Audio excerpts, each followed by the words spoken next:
Welcome to the 76104 LEGO Marvel The Hulkbuster Smash Up. Released in the year 2018, the set comes with 375 pieces, 4 minifigures, and 2 builds. The first minifigure we have up here is Bruce Banner.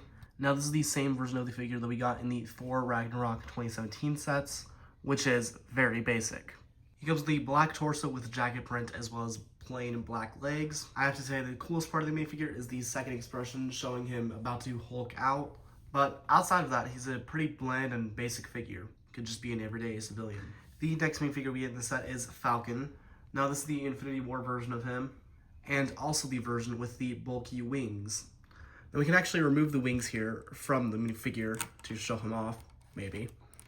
There we go. As you can see there, not a small build, not a molded piece. Now with the wings removed, he's not much.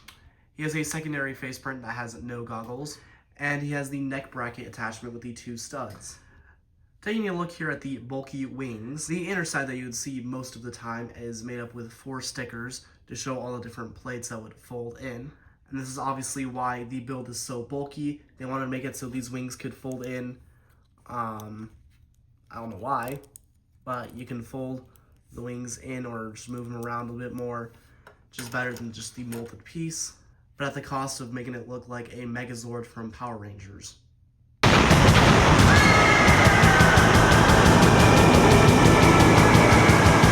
At the bottom here, there are 2 1x1 orange cones to represent the thrust. And at the top here, there's a removable build here of Red Wing. Now, Red Wing is a very simple 4-piece build here.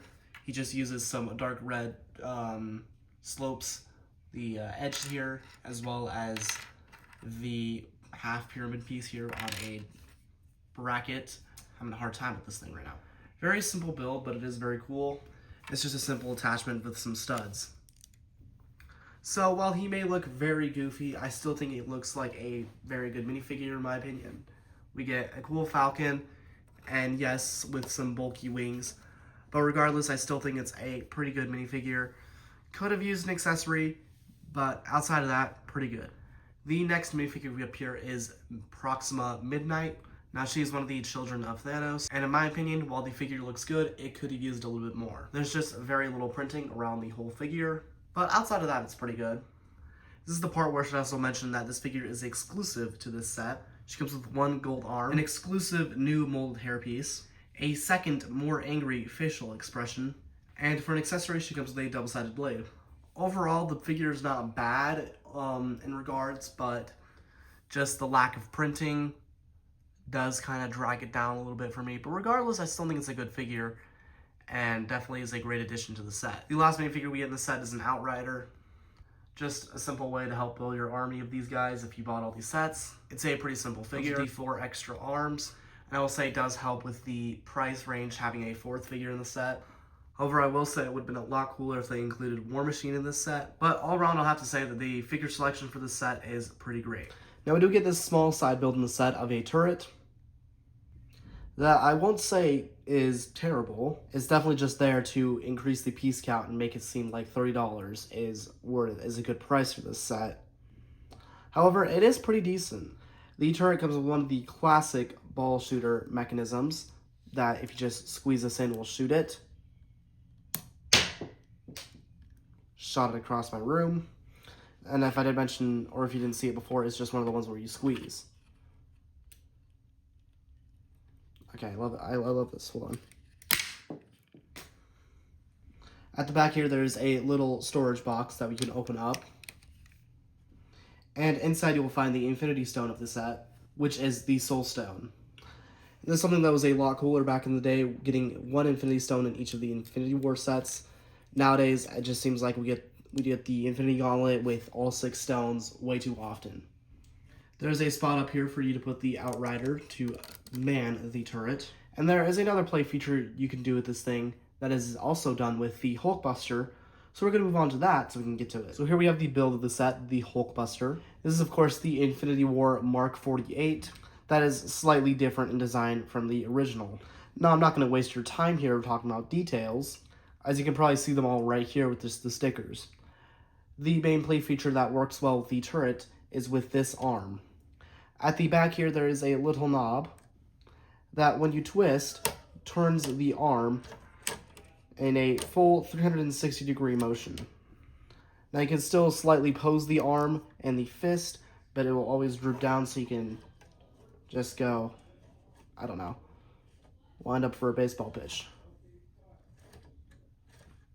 But the play feature I was talking about beforehand was where you wind up the arm, and then when you slam it down hard enough on the turret, hold on, takes a couple tries. I gotta hold this whole thing in. There you go. So for those of you who missed it, when you hit the turret, the back of the top of the turret, or really anywhere on the top, this front part will slope down.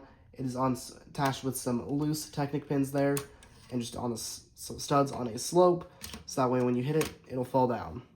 Now, some people might not like the loose, droopy arm that you cannot pose upwards. However, there is a solution for this. Inside of the instructions, there is a step at the very end which shows that you can remove the knob here, take off this flat 2x2 tile with the hole in it, and reattach this and make sure where it connects to the studs on the back. And now you have regained posability for this arm.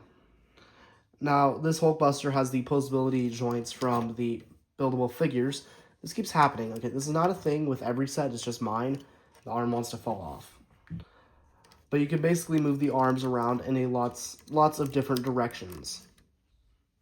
There's some slight posability with the legs. You can just move them inwards or outwards, rotate them, as well as the ankles have some slight posability, which adds up to an all-around fun play experience. Now, obviously, one of the main features of the set is you can open it up and put the Bruce Banner minifigure inside. So now you can have him inside there piloting the Hulkbuster. So all around for a $30 set back in the day, give or take, adjusted for inflation, about $40 today's money. Was the set worth its value? I say yes. You're getting a very great Hulkbuster build that, if you weren't able to get the original, is a very suitable replacement slash upgrade, kind of, as it's a bit bigger, I think. As well as you're getting 4 very great minifigures. Well, okay, 2 great minifigures and 2 Reioses, and a decent side build. All around, I see very few things wrong with this set, and I'll have to give it a 10 out of 10. Great figure selection, great builds, great value for money. Love it. Nothing more to say. So that's my review 76104 LEGO Marvel Hulkbuster Smash Up. Hope you guys enjoyed this review. Leave a like if you did. Subscribe if you're around here. Hit that notification bell so you miss another video. And until next time, bye.